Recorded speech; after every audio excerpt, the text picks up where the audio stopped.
Bago tayo magsimula, pakitignan muna yung katabi. Baka nangingitim na sa dami ng problema. Pakitabi, sabi mo, magliliwanag ang buhay mo sa biyaya ng Diyos.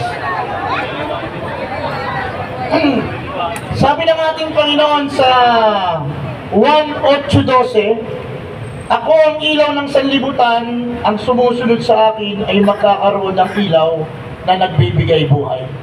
Minsan kapatid, yung mga kasamahan natin sa buhay parang isang lighter. May silbi siya dati, may liwanag siya. Nagbigay siya ng ilaw, nagbigay siya ng apoy, nagbigay siya ng init.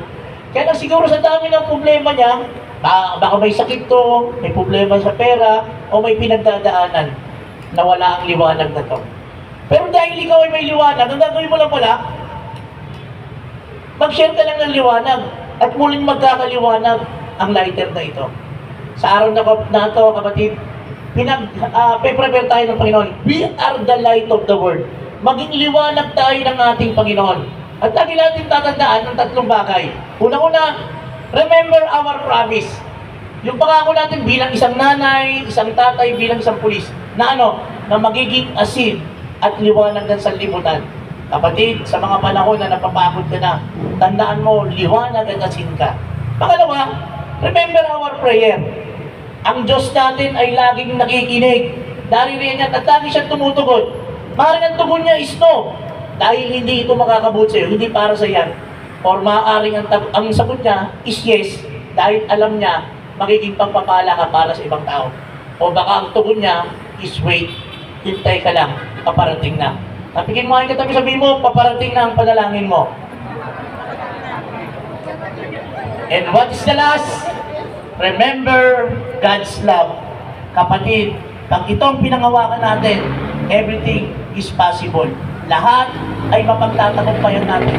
Dahil lagi natin inaalala, mahal tayo ng Diyos. Let us pray. In the name of the Father, of the Son, and the Holy Spirit. Amen.